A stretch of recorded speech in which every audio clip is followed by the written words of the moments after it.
Here. Thanks again, everyone, for tuning in. Hopefully you're having a great time. Sit back, relax, enjoy as we get into Blackburn here. Bottom left-hand corner.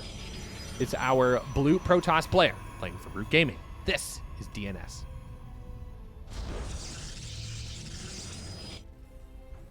His opponent in the reds playing Terran from the Netherlands is uThermal.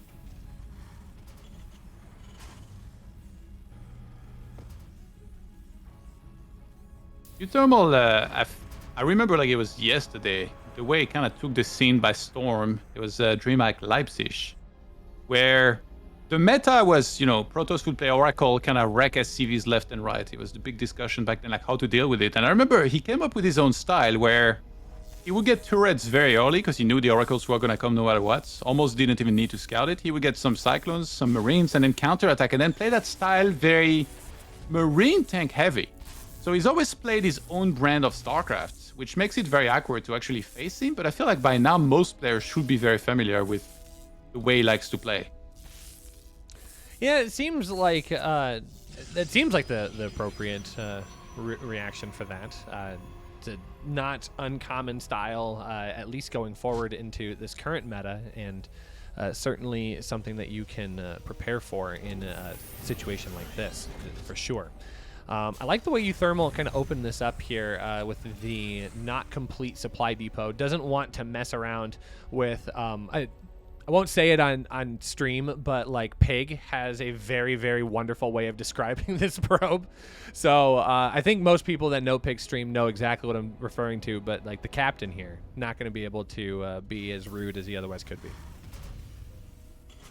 uThermal doing what needs to be done in the start with the scouting as well. He checked the entire corner on the right-hand side, made sure that there was no actual proxy, as in proximity to his base.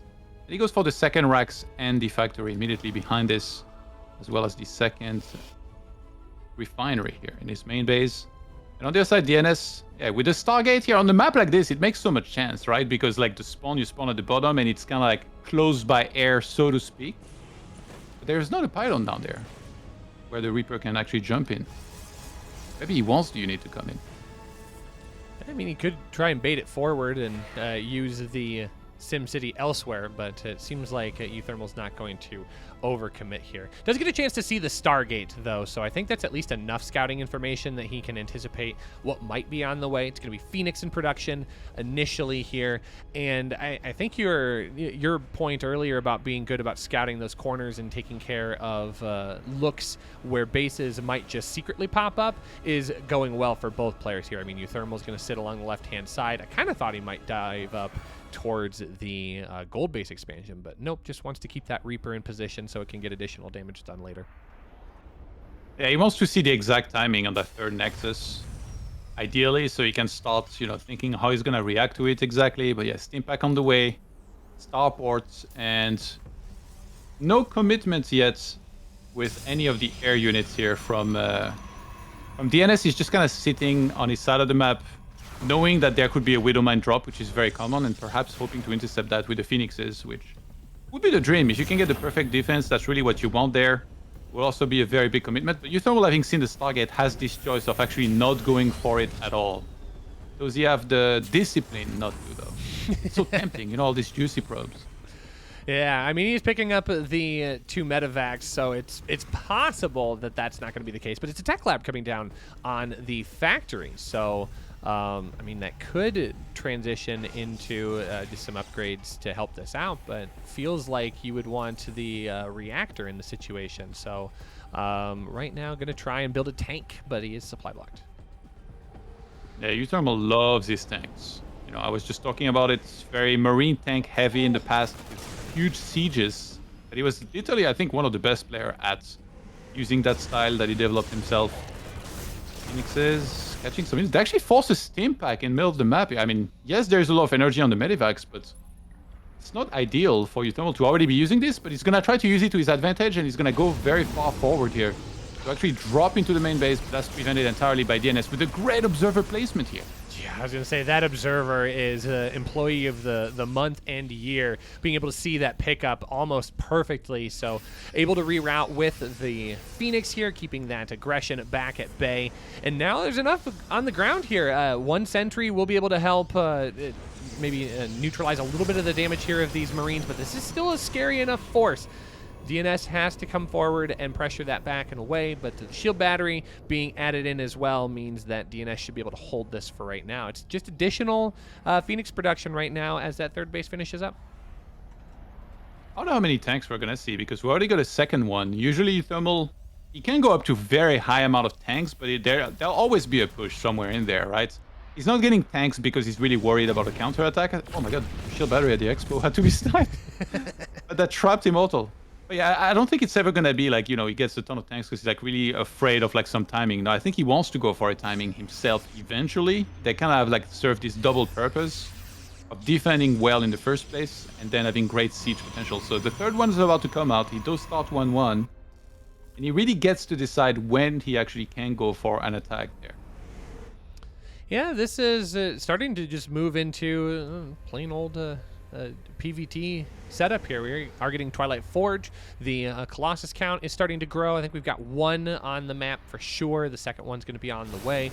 And it's just largely a Marine tank at this point. So enough Marines here back at home at least to deal with these Phoenix. The Phoenix are 7 in count. We are starting to see some missile turrets going down as well, which is going to help with that defense. Ooh, good mine shot. At least softens up a few of them. That's going to make things at least a little bit easier to defend. But that's the problem here for uThermal. I mean, he really doesn't want to sit this far back at home. His third base is already established, and he'd benefit from getting the investment into these tanks and Marines out onto the map. But instead, he has to sit back and babysit these Phoenix. The dream scenario for DnS is that he can get a lot of Zealots on the ground, maybe even some Archons, to kind of steamroll the Marines, and then he picks up the tanks, ideally before they even siege, so that they don't even shoot at this ground army at all, and then he can just clean up. So that's, you know, in practice, in theory, and how it might actually happen, sometimes it's going to be entirely different. He needs to make sure he keeps every Phoenix alive. Actually, uThermal kind of on the hunt here in the corner. Great wall around the third base, by the way, uThermal. You see those depot here, preventing Zealots from streaming in too easily into that SCV line. I mean, Todd, I don't know if you've peeked at the units lost tab recently, but DnS has yet to lose a single unit. He's got 100 minerals lost somewhere, but every unit's still alive. Efficiency. Peak efficiency. Yeah. Thank you for telling me. I was only looking at the supply, so finally I looked at something else, and that was really relevant to how this game is going. Oh, as we say that, no, DnS. No! You just sat there. Come on. Oh, well, at least we got the statistic out before it changed. So I think this might be a formative moment here for uThermal. I mean, he has started 2-2, 1-1 already completed, and will start taking at least little small hit squads. Again, I don't think he can overcommit to the push right now. There's still just too many Phoenix to be dealt with. They've gotten enough damage and have been slippery enough that it keeps him pinned back. But that just is going to allow uThermal the additional opportunity to tech up here. He does have a Ghost Academy, is going to pick up advanced shockwaves. Oh, this is going to be a nice pick off. The army caught a little bit out of position. This should be a cancel in the top left corner base. Yeah, just right there at the very end, and the medevac should be able to pick that up. But that's a nice little pick. Yeah, Phoenix is on the other side. They get a medevac, but it kind of feels like if they had been at home, they would have been able to better defend against this as well. And uThermal not choosing to go for any sort of siege just quite yet. Because he started enhanced shockwaves, he tells me he wants to get some ghosts, maybe let them build up on some energy so he can hit some of those big EMPs when he finally goes for the attack. He's probably very happy with the damage that he dealt, by the way. Like, his fourth base is going to be set up before the Protosses. That's unheard of. And it's going to be at the gold base as well, so that's going to be a big swell of resources. Although uThermal has a decent mineral bank as it sits right now, so the Marine count's going to start pumping away here. Wouldn't be surprised to see more of those Vikings brought in with the 3 Colossus on the field. Good scan here by uThermal is going to be able to look at a good majority of the army, but right now it's going to be just little pockets of damage going back and forth. Adept's going to shade into the third base location, but a nice scan on that main army once again to try and keep tabs on where that aggression might be coming from. 3 ghosts on the production tab as well. There's going to be additional barracks. We are going to see some major Marine production here And back behind on the Protoss side, I mean, we've got +2 just about to finish up. We got a Dark Shrine on the way. This is, I think we got to buckle in here, Todd. I think we got a long-form game coming. Yeah, it's super interesting to see uThermal do this, because in the past, he was the guy that, you know, loves to go for big pushes, just build up a good, healthy supply count, go for it, set up the perfect siege where you can get the best trades possible and kind of close things out before we get to the very late game where it can get really scary when you go up against a lot of Colossi, Disruptors, High Templar with Storms, maybe even the Mothership and, you know, some Carriers, some Tempest, all that, which we might be seeing come out here. uThermal fully embraces the map splits with 2 Sensor Towers, and he's just happy to be sitting back for now, other than for this huge Bioforce that's moving out. Oh yeah, I mean this is not the entirety of the army, but a very, very scary portion here. DnS is, I think, aware that this rotation could possibly happen. The scans going down should be more of an indicator than anything that uThermal's trying to position himself and see where DnS is living with this army, but it does rotate it back to the top left just a little bit more. The upgrade paths for both players just continuing to chug away here. 2-2 finished up for uThermal. 2-1 is done as well. Oh, that DT just on an undercover mission here does get overlooked, at least for right now, but that could start playing a role here very soon. The main base of uThermal actually flooded with turrets here. I thought that was in Nathania's game for a second, you know, just like reinforcing that entirely. Looking for those big EMPs here. Can he? Oh, yeah, that first one was huge. Snipes a Colossus before the fight actually even begins. Well, that Disruptor, I don't know what that was. It was like me playing basketball over there. Be further from the basket. Oh, this is actually a really nice siege position here for uThermal. He's got the tanks in a nice spot. I'm actually a little surprised that the debris hasn't been knocked down here, so he can try and pressure that gold expansion here, but I think he really values being able to isolate this army into one spot. We did have 8 workers go down. DT started to do a little bit of work at that third base location, but Viking's going to find yet another Colossus here. Shield Battery Overcharge is going to power that up as much as possible. But this gold expansion here starting to become a bit forfeit. I'm a bit surprised that DnS is so reluctant to engage. It's only 2 tanks. Could actually have gone for it a while back. He has so many Phoenixes as well, but I guess he's worried that once you attack, you get EMP'd entirely on everything. That's when you start getting cleaned up very nicely. Maybe he's not reading into exactly how many units there are properly. You know, I mean, sometimes when you have that lack of high ground vision, it can be very, very distressing to think, oh, there's only a couple of tanks there, but then all of a sudden you show up and there's like 5 in the background. The 2 tanks, though, going to be just enough. The Ghosts went for some snipes on their own. The hunt's begun.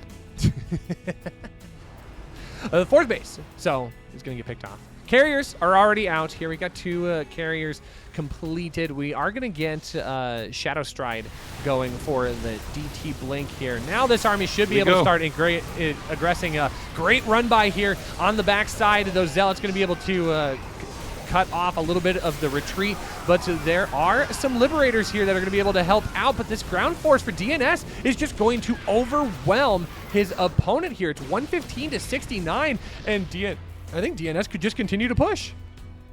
Yeah, he had to make something like that happen, because like his 5th base got sniped. We have a Terran on 6 bases, which is just insane at this stage. Goes for the gold base here. Well, a lot of the tanks were actually left earlier for the defense, so almost like he planned this entirely here. uThermal gets the defense. Did lose a bunch of SCVs, but he has so many orbitals by now that maybe he doesn't mind so much anymore. And he's just trying to replace his Viking counts, getting advanced ballistic. Oh, that EMP. That guy was on a mission. I mean, this works.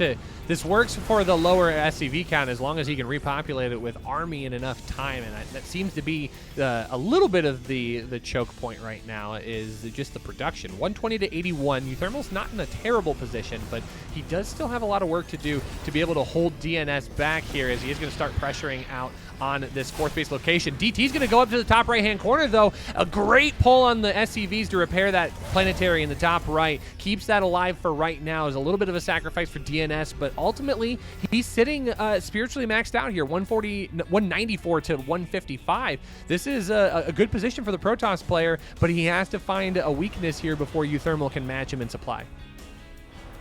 Yeah, once you have Shadow Stride, the dream is that you blink on top of that planetary fortress and just hack it down very, very quickly. It's only 6 Dark Templars. It kind of feels like you need like 12 or something. Really kill that quickly. He's gonna actually run past to try and go into the initial third base that was taken there to just get rid of some more SCVs, but it's not gonna be cost effective if he loses the Dark Templars immediately after, because even though DnS is starting to build up a decent bank, it's not like he has that much of it, especially gas-wise. He attacks the planetary fortress on the outside at the same time. The SCV is doing the best they can repairing everything. They're doing a very good job, but I guess it's really the carriers that are a threat right now. uThermal needs to squeeze out as many Vikings as he can to be able to defend against this. Planetary stands for, at least right now, it did cost 18 workers, so uThermal is able to hold on, but the question of the matter is whether or not that was the sacrifice he needed. I think so. I mean, if we look at the battle report here, a couple of carriers did get picked off, and some high value targets for DnS were sacrificed as a part of that, and he ended up not getting the base after all. And I mean, at the point where he's sitting with so many orbital commands and planetary fortresses on the map, he's going to have lots of means to reproduce all of those workers. In fact, he's already back up to 66, so this ends up being a good situation for uThermal. It's just, once again, both players have scary armies, but not enough means to really just like pull the trigger just yet. But DnS is going to give it another try. Resources loss-wise, actually, they're very, very even currently. About 18,000 to around 16. At this time, DnS is actually going to burst down that PF very nicely. uThermal kind of chase back to that defensive planetary here near his production, or where at least all of them are rallied. uThermal in the top left trying to score some snipes of his own here on some probes, but Stalkers who are left over, they're both so smart about the defense and the way that they go about it. Very impressed. All right, so we do have a base here for DnS forming outside, like the third base location, but that's like 1, 2, 3, 4, 5, 6 base is getting picked up here. Shield batteries will be populated as well as a cannon, so that's going to help with anchoring that down into place. But DnS has been doing a really good job here on the front bottom right side of uThermal's base. Oh, I guess it's bottom left side from uThermal's perspective. Nice little back and forth here at the gold base expansion, but I think that's just going to allow DnS to really get set up here. But look at this siege location, the planetary fortress, the 3 liberators. Todd, that's a impenetrable fortress right now. Yeah, really difficult to actually attack into that. I think DnS doesn't plan on fully attacking into any location. He's just trying to pressure wherever he can and do damage. Actually, as I say that, he really goes pretty deep. But yeah, I think that would be an overextension to actually run into that many ghosts, because he would get fully EMP'd. And his plan is to eventually transition into even more air, I believe, and kind of starve out uThermal, prevent him from taking any more bases. DnS got every single upgrade that he could, by the way. He got gravitic drive, gravitic boosters. I'm actually curious whether we're going to see a War Prism eventually try to find some damage maybe around the main base or something, because he could actually fly past some of these turrets. Reinforce there. I'm actually a bit surprised it hasn't happened up to this point. The Viking count is pretty strong here, 11 in total, working away onto the carrier count, as well as the Liberators kind of zoning out the ground. That Orbital Command was feeling pretty brave, but not going to be able to live here. That's going to force the army forward here into those liberation zones. A lot of the Stalkers do start getting worked down, but now here comes the Bio, big stem forward to try and eliminate a little bit of this army here for DnS. The supply is going to switch. Oh, it is going to be a recall back on away, so the carriers are going to get out safely, but that's a big win for uThermal, who's now going to be able to push across the map. And that was a panic recall here. He forgot 2 carriers, he forgot 3 disruptors, which are supposed to be the big scary unit against the ground army here of uThermal. Ooh, actually, they connect a little bit here, but there's still a lot left over. uThermal happy to finally be pressuring. I mean, he kind of has to, because he's falling behind economically here after losing that 1 base in the center. Oh, I keep waiting for those disruption shots to come off here, but they are going to largely just move on forward. It's the air army that is the biggest point here, but DnS has to find a way to deal with these Vikings. The Vikings are slowly getting picked off here. Only a couple left in the kill zone. One remaining, and the Bioforce is going to have to go home. So DnS with his giant death ball is able to hold here, and that's going to be a big sacrifice here for uThermal. But in terms of exchange, I mean, it's largely the same on the battle report, but I think uThermal was definitely looking for a little bit more of an economic impact, and he didn't find it in that engagement. It feels like uThermal is struggling economy-wise a little more now. 63 workers to 71. He's mining out quicker here because of mules. Resources lost. Still pretty even. 33,000 to 30,000, or close to 31. And DnS, actually, like, we might be seeing him eventually take that 12 o'clock position, which would be very important, as well as the 6 o'clock one if he finally kills the debris down there. Whereas uThermal goes right back into a very defensive posture here. So many turrets around that center base that he's taken. Well, and I think that's going to be huge contention points if we start seeing those 12 and 6 o'clock bases being taken. I completely agree with you. I almost wonder if uThermal will be the person that struggles, especially if DnS wants to take the 6 o'clock position. There's just so much dead airspace that DnS can kind of hide in with his Tempest and his carriers. He just has a really nice air composition right now against his opponent, who, I mean, to his credit, has a lot of Marauders. He needs them on the ground, but the Marine count's only at 21. That is a bit of a lower number. Ghosts are going to have to be pivotal here with their snipes, as DnS is going to kind of rotate around once again here. uThermal not quite sieged up in any one location yet, and it's just going to be DnS moving up, but it looks like uThermal's just going to ignore it entirely and move across the map to get some more damage done. It feels like DnS knew exactly what type of game this was going to go into. He's having to recall now, but the Nexus is going to fall too quickly. So now he has to run back to defend against this great user. I mean, it felt like DnS was the one that had more initiative because he had the mobility here against Liberators. But uThermal says, yeah, how's that? My bio is way more mobile than your army here. And if I just go across the map, I can force you back. Great move by uThermal. I mean, who's going to lose a lot of units for it, but he killed an important base. DnS, his army is so great for sieging, though. Like I said, I think he knew exactly what type of game this was going to go into. And he got tectonic destabilizers with a lot of Tempest. So his sieging potential with just 5 Tempest is huge, with all of them dealing plus 40 damage against structures. That he's going to be a real threat for uThermal. Like, he has to be the one to make something happen, but neither player can fully engage into the opponent's army, because it's just, I mean, you can't do that against Disruptors, and you can't do that against Ghosts.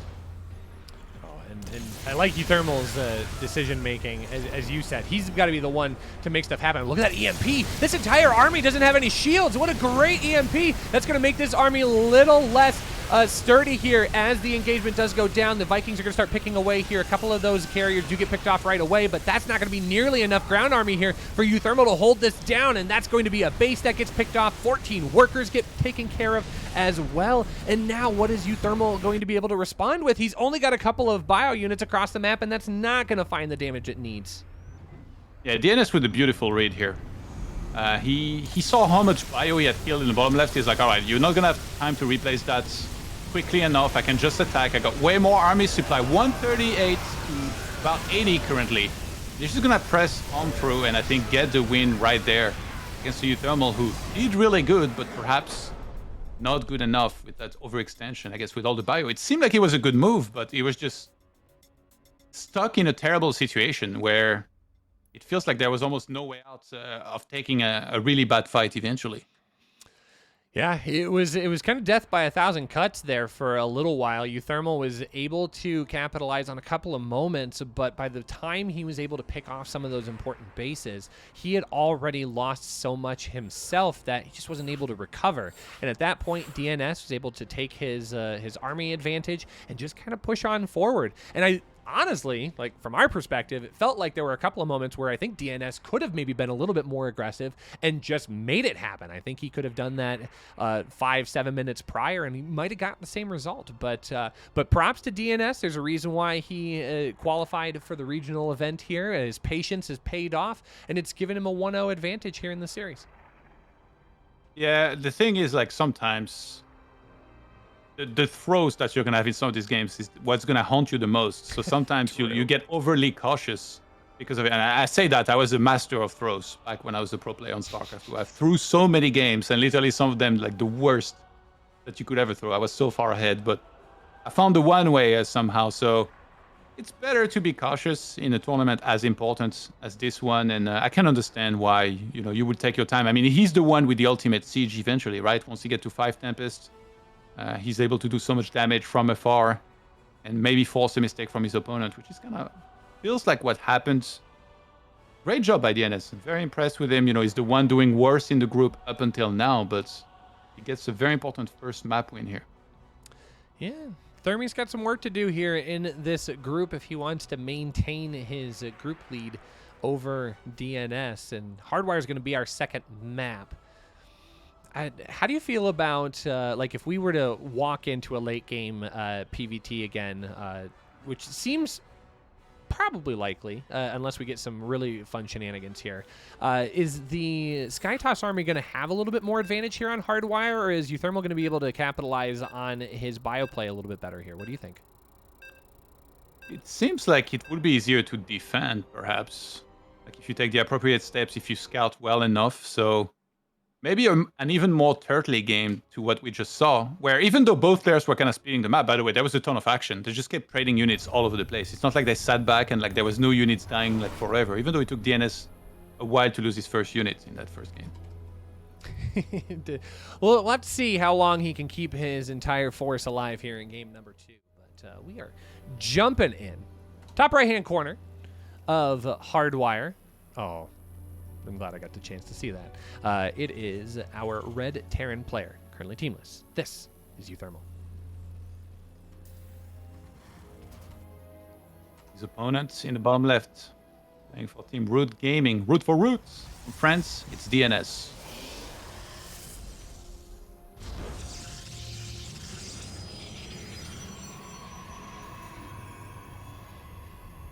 Dude, I gotta tell you, like, 'cause this game boots up here. Oh, well, okay, never mind. I'll keep it on topic here. Do have a proxy barracks coming out. DnS smells it. He thinks something's up. It's uThermal. Like, that meta of proxy barracks and reapers. He's like, yeah, this guy's is the usual suspect. That you would see do that a lot. So he actually missed it until now. Oh no. Yeah, like, how much more is he going to search here? Is he going to just kind of turn around and head back home? I don't think so. But he's going to look at the wrong side of the map here, Todd. This is great for uThermal so far here. He's already getting the lost investment on mining time, and he still gets to proxy. It's super sad for DnS because he cleared so much of the map, but he missed the one spot where this barracks was, and there's a chance this does a lot of damage. uThermal is insane with those Reapers. He really gets the most out of them. Starts the factory back at home. Okay, the bunker tells a lot here. You kind of know what's happening by now. Oh. He needs to chrono boost something out of that gateway, but the core is not finished yet. Okay, core's going to finish up. Should be a stalker on the way. It absolutely is. But how much damage can this Reaper get done before that ends up coming in? I can't believe this SCV is still alive as well. That was pretty good SCV micro on the building bunker. But it looks like a shield battery is going to get picked away at right now. The stalker is getting chrono boosted out, so that's going to help with this defense. But the question is going to come down to what can we expect to see as the response here. Right now, this bunker is going to just be annoying. It's not going to be lethal, but it's definitely something DnS has got to do. Yeah, thanks to the battery here, the Stalker can keep on chipping away at this bunker, force a lot of repair. You know that eventually you're going to be able to clean this up here, right? You're not going to die to like a one bunker on your expansion. The thing is, how much time can this buy where probes won't be mining on the expansion? Ooh, little 88 charges here. To find some extra damage on the Stalker seat, maybe even push them back a little bit. CV jumped in. Oh, that was smooth. What a smooth criminal. I love it. I love it. Yeah, this is really good micro here by uThermal. He is still building his second base back at home, so the macro isn't being sacrificed for this. And now the Reaper's going to try and find a little bit of blood in the main base here. A couple of probes will be advantageous. 3 would be great, and especially if he can get that Reaper out. He's going to... Oh, he tried to hop himself over the gap. Very creative. But all in all, I mean, a lot of denied mining time, and the fact that 3 probes end up going down, those 2 Reapers ended up paying for themselves. Yeah, really well done, honestly, by both players. uThermal, great execution, but absolutely fantastic defense by DnS as well. And pushing this back in a timely fashion where he now can mine from the expansion fully. Yeah, this Oracle, big pressure on him. Oh, the Stalkers, the Stalkers! No! Oof, that was okay. Only one single mine. That could have been a lot worse. The second one had connected as well. And I think he knows from there that eventually... Wait. He almost walked right back in there. He knows that eventually those are going to be dropped in his base. So usually Phoenixes here would be produced. But he might just use Revelation and chase down those Widowmines. Wow, that's such high-level play from both. Yeah, but he's got to be able to defend here back at home. Okay, he's going to get a pull on the probes. Oh, that second probe almost drug the mine into a bad position here. So 2 of those probes going to be taken care of. Additional mines going to be brought in, so uThermal's going to commit into the drop play here on these mines. A third next is going to go down for DnS, so despite the fact that he's got at least a little bit of a supply disadvantage, DnS doing okay to hold the defense down. He did lose 5 probes, though, but I think it could have been much worse. Oh, this is sick. I think uThermal's going to wait for the Medivac that's headed towards the expansion to be there, take all the attention away from DnS, and then drop inside of the main base at the same time. Look at this. Boosts in, chases away the probes. Now he should be sending the one in the main. And he burrows those Widow Mines all over the place. It makes it impossible for the Revelation to actually hit all of them. Now we got the main base. Pick up from the Phoenix, 1 Widow Mine connects. I mean, this is a lot of denied mining time for sure. The second base is just completely unattended right now, trying to work out. There's that Widow Mine there in the corner. I don't know if I assume DnS remembers that it's there, but this is about ready to fire once again. Okay, there goes the Revelation. He does pick up the last remaining the one in the main on the ground, but yep, here comes the one in the main. Is it going to be able to target fire? It will. It does get 4 more worker kills. That is definitely paying its bills, and uThermal coming in with more medevacs, more mines. Todd, this is a lot of chaos. Oh, can you get the mine sometime? Maybe not the second one. Oh, he does get it. He had the panic revelation at the last second, so that means perhaps no revelation for the Widow Mine in the main, which is going to connect again. DnS with a mistake here. They're just enough Revelation energy. But now we do have a Widow Mine sitting in the third base, so that's going to be a contentious point. But all in all, it does come down to 13 probe kills, where DnS was doing a decent job of defending against all of these mines. He slipped just a little bit and now needs to try and find himself a little bit of a response. He does have this decent force of Stalkers, 11 going across the map. What kind of units here? There's not a lot back at home. There are some more Widow Mines that could soften up this army, but this is kind of an opportunity for DnS to really get some revenge. See DnS probing forward here. There's the one bunker. Mulder's obviously pretty amazing against Stalkers in that situation, especially with Steam Pack and a Medivac up above. Ooh. DnS. They really wanted to go for it and find some damage there, but uThermal has already got a really good army to be able to fight this very effectively. This Bioforce is just going to stem down these Stalkers. I mean, there's no blinks, so this is a great opportunity for uThermal to get some damage on the retreat, and he makes that happen here. His 1-1 is about halfway done. Combat shields incoming as well, and DnS is feels a little bit slower to get wound up here as he's been trying to recover from his early damage here. +1 only now getting started up about 15 seconds ago, and charge is about halfway there. So blink finally finishing up, 6 additional gateways on the way, but I think uThermal's going to have the opportunity to be prepared for it just because he's pushed things back just far enough. It's so crazy to me that DnS is playing entirely robo-less, by the way. It's just pure gateways with a huge explosion here inside of his main base right now. No robo whatsoever. Just yet Templar Archives being added on. Perhaps a flaw in the plans here with Zealots, Archons, or at least he's preparing some sort of defense against this many Maulders. Stalker's getting chased away. They're going to get +1 there eventually. And Concussive Shells actually only started being researched as this move out was happening here for uThermal. Yeah, I was just noticing that myself. That feels like a mistake. That feels like it should have been immediately triggered after combat shields finished up. But uThermal still has enough bioforce on the ground here that he can at least contest against this third base. There are a couple of shield batteries though, so that'll aid in the defense. But I love this proxy gateway in the top. DnS is going to make uThermal pay for getting across the map. He has so many gates at this point. He has, I think, 8 or 9 gates. And first he needs to focus on the defense, and then he can counterattack immediately with huge swarms of Zealots, maybe even Archons. DnS, I don't think he wants to go into the late game here, because he's been losing workers left and right. So he might just spam units and actually go for it. We'll see. He hasn't started warping in across the map just yet. Maybe he's going to use that last second to reinforce quicker to where the fight is going to be happening.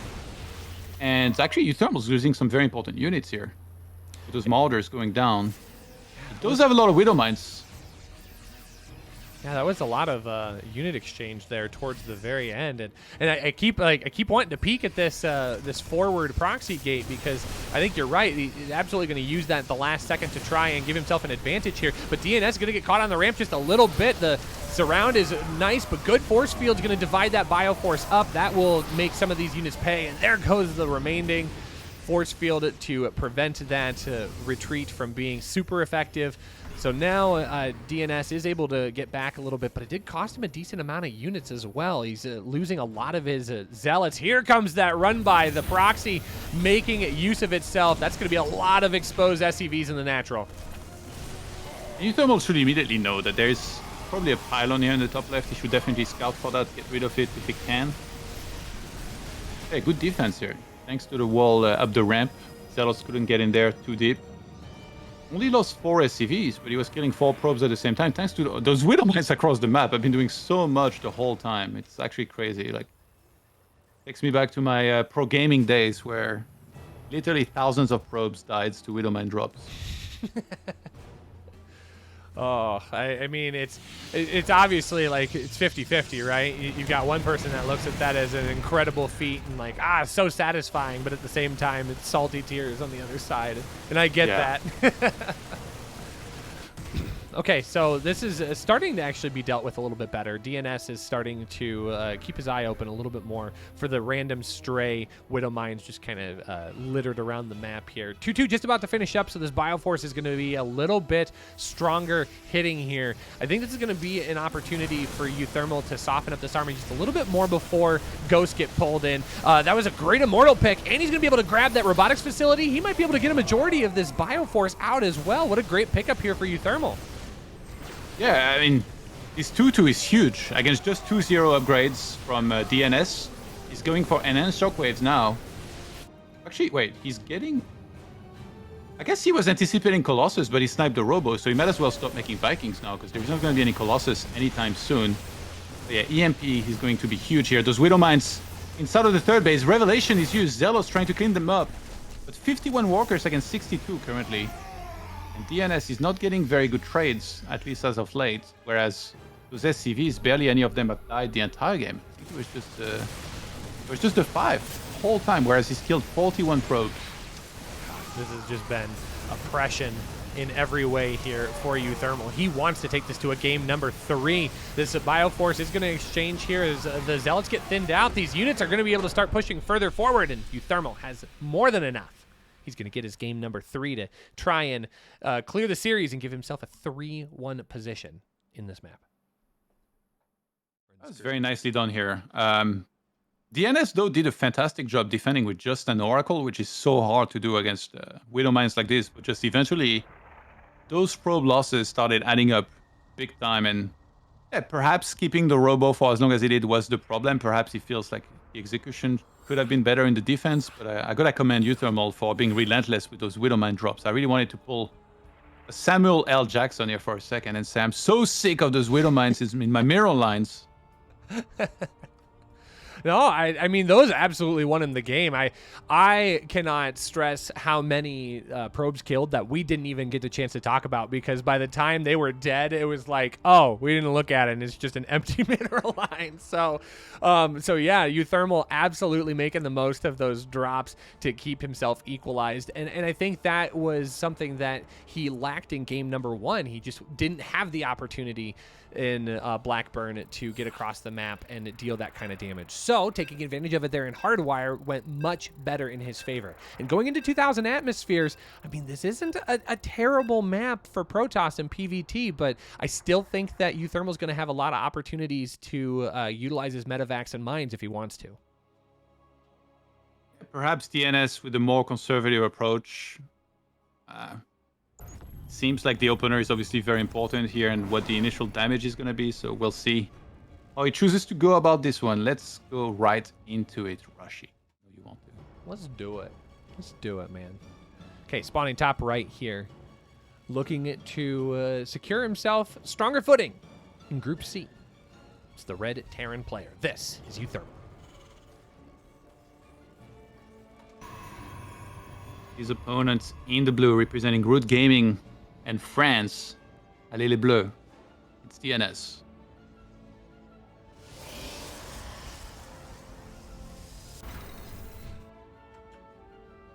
We're going to get another proxy here, huh?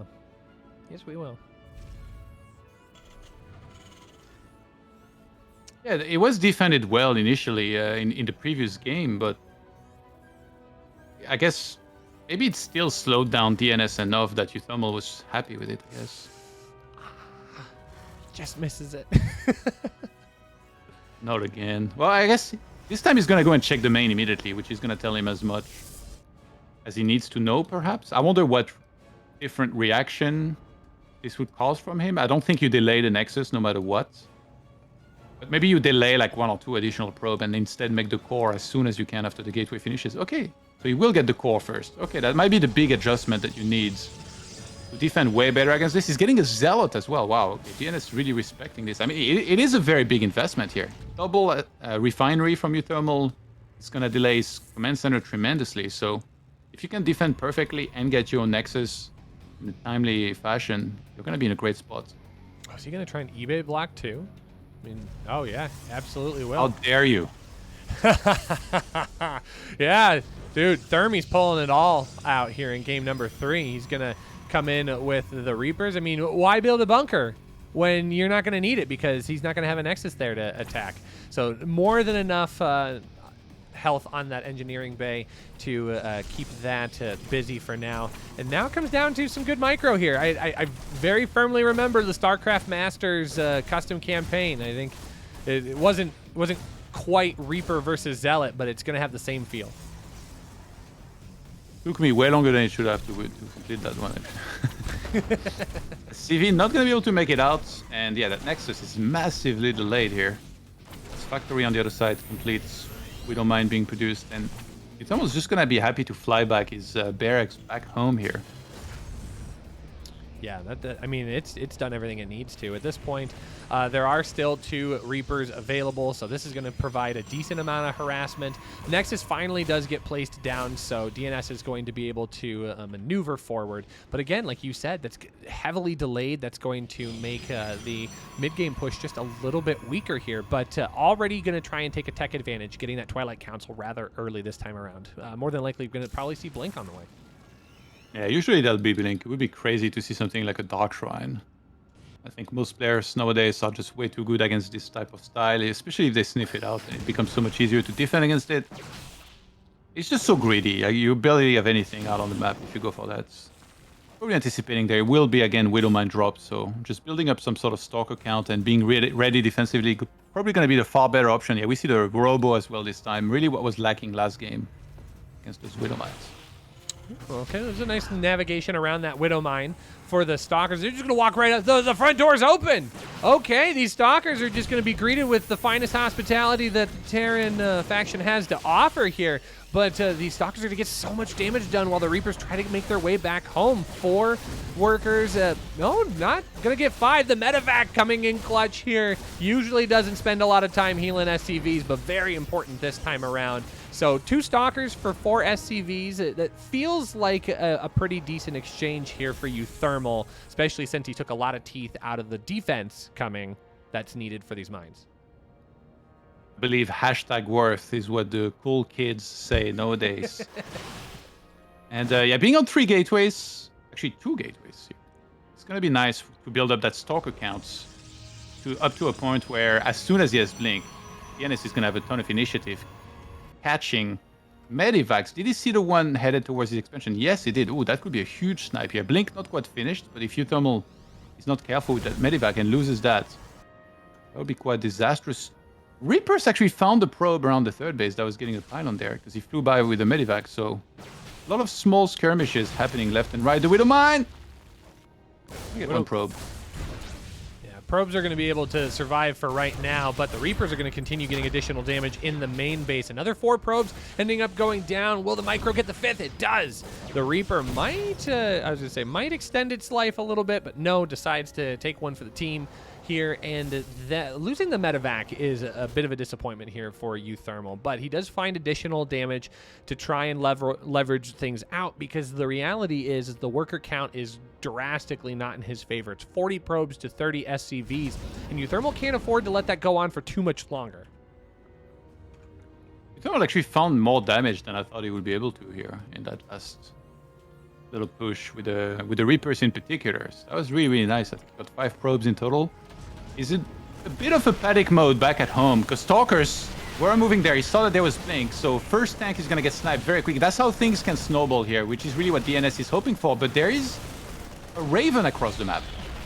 And I think he already queued the action to send it around the natural base. He's hoping to score some more probe kills here. They're trading worker for worker. Yeah, especially since the Observer is still alive, so these Stalkers could blink up into the main base if they wanted to, but DnS deciding against that, wants to come back home. I mean, uThermal's got a really good grip on that ledge. He's been blinked onto one too many times, and he's not going to let that happen just freely here in game number 3 of this series. So Raven's going to park in the dead airspace, so that should be safe at least for right now. But both players, oh wow, 6 gateways being dropped right now, so the production cycles for DnS will start taking place, but that's a good thing for him to take advantage of. He's got a 20 worker lead at this point, and he's going to have some resources that he needs to start spending. That third base now just finishing up as well, so that economic advantage is only going to grow. That Observer from DnS, like, check his vision. I think he sees that there is no third command center. So he sees a Terran staying on 2 bases for a very long time. He's like, okay, I know what's coming. You're just going to do a huge attack and siege eventually. Okay, the Observer gets sniped. But he already got the info that he needed. So he's going to spam charge lots, perhaps even add a few Archons. Or probably, actually, he might not even, because he doesn't have the 2 assimilators on his expansion. So he's just very mineral-centric right now. So just Immortals, a few upgrades, and mass charge lots to defend this huge attack headed his way here. And if he can defend that convincingly, I think this is just game. uThermal even pulled the boys. He's sending SCVs across the map. He's going for it here with everything that he's got. DnS has 1 single sentry, so it's going to be 1 Guardian Shield to work with. He's trying to buy a bit of time. The big charge lot warping haven't begun yet. Shield battery being used here on the expansion to save some of the probes. Here comes the push. He's buying a bit of time. Yeah, I was going to say this force field is incredibly valuable. The Raven coming in with the anti-armor missile, so that's going to make this engagement very difficult for DnS. That's going to allow uThermal to push all the way forward. Nothing to hold this Immortal to the ground here, as it is going to step back. It does get just out of the way, but it will finally fall here. So many of these units just fall completely apart. The tanks are going to be able to push so far forward. Todd, I don't know how DnS is going to recover from this. That Raven was the MVP. Yeah, and those SCVs are coming from the other side of the map as well. The buildings are flying for uThermal. Some Zealots were sent inside of his base. DnS not prioritizing the defense, instead going for the counterattack. It looked like those gateways were going to be a brilliant move, but uThermal found perhaps the one timing where this could work. SCVs covering area for the army to do the most that it can here with those tanks still being alive. I don't know who's winning. Oh, I mean, this feels very good for the Terran player right now, as he is going to sit squarely on top of all of the production of his opponent. But DnS is not quite out of it just yet. The supplies are evened out, and there is still a mining base for DnS. So if DnS can stabilize and take out some of these valuable units of uThermal, this could potentially swing in his favor. But like you said, the buildings are floating, Todd. Those are going to be difficult to deal with if you don't have any means of producing units. Oh my god. DnS needs to remake some gateways, perhaps, on the base. It's going to be his units against uThermal for a final showdown here, perhaps. 34 army against 34. I don't know why DnS made sentries. I guess I got my answer for a force field, but that's completely useless in this case. The sentry was about to kill that one tank with 6 hit points. Doesn't quite get it. The tank with 8 kills. We got another one with 2, another one with 13. Those guys have been slamming it down. He's gonna use the buildings for extra vision to go into the siege towards the third base. DnS needs to pull probes here. Yeah. He doesn't need to mine anymore. He can't produce anyway. I mean, he's got to engage on top of this somehow. Otherwise, it's just going to all fall apart here. The Stalker's going to try and get as much damage done onto these tanks as possible, but the tanks continue to stand, and uThermal takes it 2-1 in this series. He makes sure that